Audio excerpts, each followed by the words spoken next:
Teratogenicity यानी कि ये और ये। दोस्तों ये शब्द और ये फोटोज आप आंखों में छाप लो क्योंकि ये शब्द बहुत बार इस वीडियो में यूज होने वाला है। एफपी कितना बड़ा जहर है ये आज आपको खुद उस कंपनी के आर्टिकल से पता चलेगा जिसने इस दवाई को बनाया। जी हाँ, खुद दवाई बनाने वाले के हिसाब से ये बेहद खतरनाक ड्रग है और खतरे ऐसे कि अगर इस दवाई को खाया तो माँ बनने के चांसेस तो बेहद घट ही जाते हैं और फिर भी अगर बच्चा पैदा हो गया तो बहुत चांसेस है कि वो स्टिल बर्थ होगा या फिर अपंग पैदा होगा।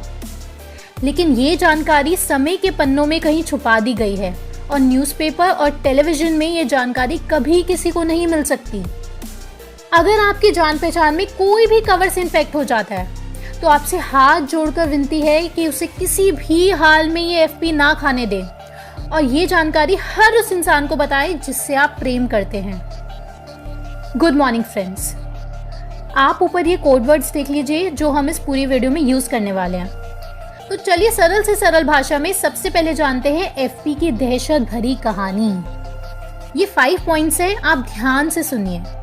पहला, एफपी जापान की टोयामा केमिकल नाम की कंपनी ने डेवलप की और जापान में एविगन नाम से इन्फ्लुएंजा के ट्रीटमेंट के लिए 2014 से मार्केट में है और इंडिया में ये फैबीफ्लू के नाम से बिकने लगी है।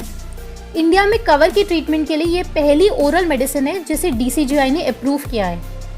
न्यूज़ वाले इसे मिरेकल मेडिसिन भी कह रहे हैं, लेकिन असलियत में ये कितनी मिराकुलस मेडिसिन है ये आपको जल्द पता चल जाएगा। दूसरा पॉइंट, 2011 में इसके क्लिनिकल ट्रायल्स हुए थे for influenza A and B type, लेकिन तब पीएमडीए ने बोला कि ये बेहद ही रिस्की है क्योंकि जिन जानवरों पे इसके ट्रायल्स हुए उनमें टेरेटोजेनिसिटी यानी उनके बच्चों में बर्थ डिफेक्ट्स हो रहे थे। तो पीएमडीए ने कहा कि इस पे और सप्लीमेंट्री ट्रायल्स होने चाहिए और साथ ही एक्सपर्ट रिव्यू भी ज़रूरी है, उसके बाद ही हम उसे जनता के लिए अलाउ कर सकते हैं। पीएमडीए यानी कि आप ऐसे समझिए कि जैसे इंडिया का डीसीजीआई है और अमेरिका का एफडीए, वैसे ही जापान में पीएमडीए होता है। तीसरा पॉइंट, टेरेटोजेनिसिटी यानी बर्थ डिफेक्ट्स, जो कि इस दवाई का सबसे बड़ा साइड इफेक्ट है।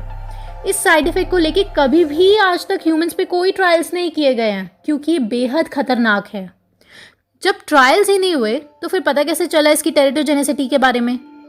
इसके लिए ट्रायल्स किए गए 4 एनिमल्स पर, चूहा, रैबिट, गिनी पिग और मंकी।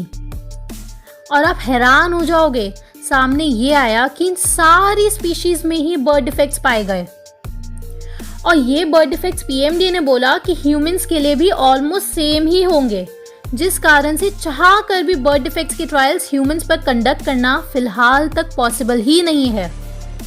तो पूरी दुनिया में किसी को आज तक ये नहीं पता कि इस दवाई को खाने के बाद दोबारा माँ बन भी सकते हैं और अगर बन भी गए तो ये नहीं पता कि बच्चा बिना हाथ के पैदा होगा या बिना पैर के।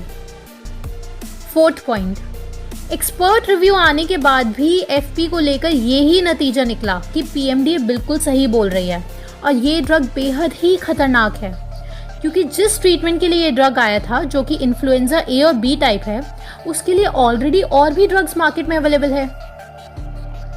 अब ये लास्ट पॉइंट पूरे होशो हवास में सुनना। टेरेटोजेनिसिटी का ह्यूमन ट्रायल किया नहीं गया क्योंकि पॉसिबल नहीं है, जैसे कि मैंने आपको ऊपर बताया ही है। इसके साथ साथ सारे ट्रायल्स में सामने आया कि इस ड्रग के यूज से यूरिक एसिड बढ़ेगा ही बढ़ेगा और सबसे मजे की बात, पीएमडी और एक्सपर्ट रिव्यू ने माना कि benefits greater than side effects. ये इक्वेशन कहीं दूर दूर तक एग्जिस्ट नहीं करती है, यानी कि एफिकेसी है ही नहीं। लेकिन फिर भी 2014 में ये ड्रग मार्केट में आई, बस इस कारण से क्योंकि ये एक नई टेक्निक से आरएनए वायरस डिजीजेस को ट्रीट करने का क्लेम करती है, जो कि अभी तक प्रूव नहीं हो पाया है। आप इस आर्टिकल में ये साफ साफ लिखा हुआ देख सकते हैं क्योंकि असलियत में ये सब मनी पावर का गेम है। अब इस ड्रग से रिलेटेड 3 ऐसी बातें जानते हैं जिसको जानना आपके लिए बेहद जरूरी है। पहला, 4 मई 2020 जापान की प्राइम मिनिस्टर शिंजो आबे ने खुद खुलेआम ये कहा कि एफपी के साइड इफेक्ट्स थैलिडोमाइड जैसे हो सकते हैं और ये इतनी गंभीर बात है कि ये न्यूज़ सुनने के बाद हमारी टीम ने उसी दिन डिसाइड कर लिया था कि एफपी के ऊपर एक वीडियो ज़रूर बनाएंगे और आप लोगों का फ़र्ज़ बनता है कि आप ये जानकारी अपने हर शुभचिंतक तक पहुंचाएं।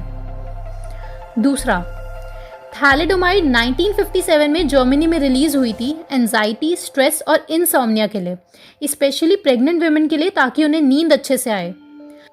लेकिन जल्द ही सबके सामने ये बात आ गई कि ये दवाई के नाम पर जहर है, क्योंकि इसे जो भी गर्भवती महिलाएं ले रही थी, अधिकतर उनके बच्चे या तो मरे हुए पैदा होते थे या फिर अपंग पैदा होते थे, और ऐसे बच्चों का नाम पड़ गया था थैलिडोमाइड बेबीज। अब जो नंबर हम आपको बताएंगे उसे सुन के आपकी भी आंखों में आंसू आ जाएंगे। करीब 13,000 थैलिडोमाइड बेबीज पैदा हुए 46 कंट्रीज में, जिसमें से 8,000 बच्चे तो 1 साल के अंदर अंदर ही मर गए। और इन साइड इफ़ेक्ट्स को मेडिकल टर्म्स में टेरेटोजेनिसिटी कहा जाता है। इसे साइड इफ़ेक्ट्स नहीं बल्कि लीगल नरसंहार कहते हैं। और ये वही साइड इफ़ेक्ट्स हैं जिनके बारे में डॉक्टर बिस्वरूप अपनी वीडियो में सबको बता रहे हैं। और PMDA जापान ने खुद कहा है कि FP इज टू रिस्की। तीसरा पॉइंट, एट प्रेजेंट ये ड्रग FDA अप्रूव नहीं है। हाँ जी, FDA ने इसे अप्रूव नहीं कर रखा है। और PMDA जिसके अप्रूवल के बाद ही ये ड्रग क्लिनिकल ट्रायल्स के लिए मार्केट में आई थी, उन्होंने एक शर्त रखी थी कि जिस भी इंसान को ये दवाई दी जाएगी उसका कंसेंट लिया जाएगा, और दूसरा, उस इंसान का ध्यान रखना है कि अगले 90 दिन तक वो इंसान अगर महिला है तो प्रेग्नेंट नहीं होनी चाहिए, और अगर पुरुष है तो किसी को प्रेग्नेंट ना करे।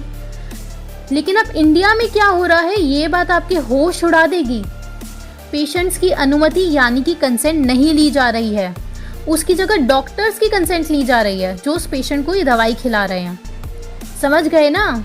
मतलब हो ये रहा है कि पेशेंट्स को पता ही नहीं कि उन्हें किस नर्क में धकेला जा रहा है। कंक्लूजन में आपको ये कहना चाहूंगी, जो PMDA और एक्सपर्ट रिव्यू तक ने कहा था कि इस दवाई को मार्केट में लाना अनएक्सेप्टेबल है, क्योंकि अगर पेशेंट्स के पास ये दवाई आ गई तो डॉक्टर्स का उन्हें 90 दिन तक मॉनिटर करना इम्पॉसिबल है, और इसके भी पूरे चांसेस हैं कि वो पेशेंट ठीक होने के बाद ये दवाई अपने घर वालों में से किसी को खिला दे, जुकाम बुखार की दवाई समझ के, क्योंकि पेशेंट्स को खुद नहीं पता कि ये मौत का सौदा है। और ये सारे शब्द PMDA के हैं। दोस्तों, दो बहुत इंपॉर्टेंट बातें आपको बतानी है, आप ध्यान से सुनना। अभी तक रेड ने हमारा इतना साथ दिया, अब हमारी बारी है। हम लोगों को नेक्स्ट क्या स्टेप उठाना है आयुर्वेद और एलोपैथी की इस जंग में, सच और झूठ की इस लड़ाई में। कवर एक महामारी है इस अफवाह को खत्म करने में, WHO और ब्लैक को करारा जवाब देने में कि हम भारतीय अब और गुलामी नहीं सहन कर सकते, हम जग चुके हैं। क्योंकि अगर आज भी इस मोड़ पर आप लोग चुप रह गए ना, तो जैसे अभी हम लोगों को WHO की गुलामी करनी पड़ रही है, आगे 100 साल तक आपके बच्चों को भी अंग्रेजों की गुलामी करनी पड़ेगी। अब आप सबकी परीक्षा है कि इस जानकारी को आप कितनी दूर तक पहुंचा सकते हैं। पहली इंपॉर्टेंट बात, हमारी टीम ने एक रेनबो प्रोटोकॉल तैयार किया है जिसमें एक स्टेप बताया गया है जो हम सबको लेना है, और आप लोगों को हमसे प्रॉमिस करना है कि अब सिर्फ बातें नहीं करनी है, अब हमें एक्ट भी करना है, और करनी और कथनी के इस अंतर को समाप्त करना है। ये 4 पन्नों का रेनबो प्रोटोकॉल हमने अपने टेलीग्राम ग्रुप पर डाल दिया है और लिंक डिस्क्रिप्शन में भी दिया हुआ है। दूसरी ज़रूरी बात, इस वीडियो के डिस्क्रिप्शन में आपको एक लिंक मिलेगा, वो लिंक है पिटीशन का। उसको आपको ओपन करके भर देना है, और जितने लोगों से भरवा सकते हो उतने लोगों से पिटीशन भरवाओ, ताकि जब हम सब अगला कदम उठाएं तो हमारे पास सबूत हो कि हाँ, इतने सारे लोग जिन्होंने पिटीशन भरी है वो हमारे साथ खड़े हैं।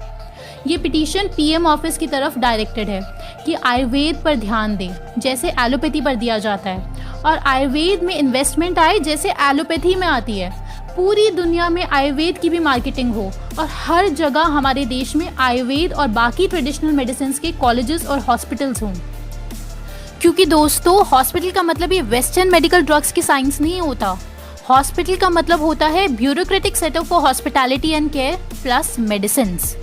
वेंटिलेटर एलोपैथी नहीं होती, ये आयुर्वेद हॉस्पिटल में भी हो सकते हैं। MRI, x ray, ECG, CT scan, ये भी एलोपैथी नहीं होती, ये फिजिक्स की गिफ्ट है, ना कि वेस्टर्न मेडिकल साइंस के।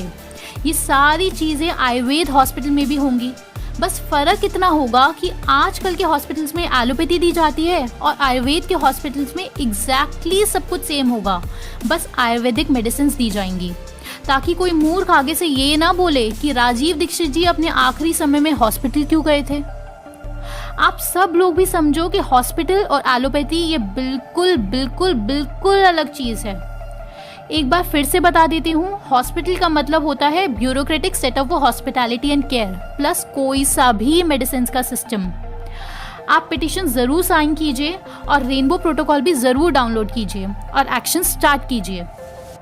रेड की डिलीटेड वीडियोस के लिए हमने एक नया चैनल बनाया है, द रेबेलियस फ्लावर। आप उसे ज़रूर सब्सक्राइब करें, लिंक डिस्क्रिप्शन में दिया हुआ है।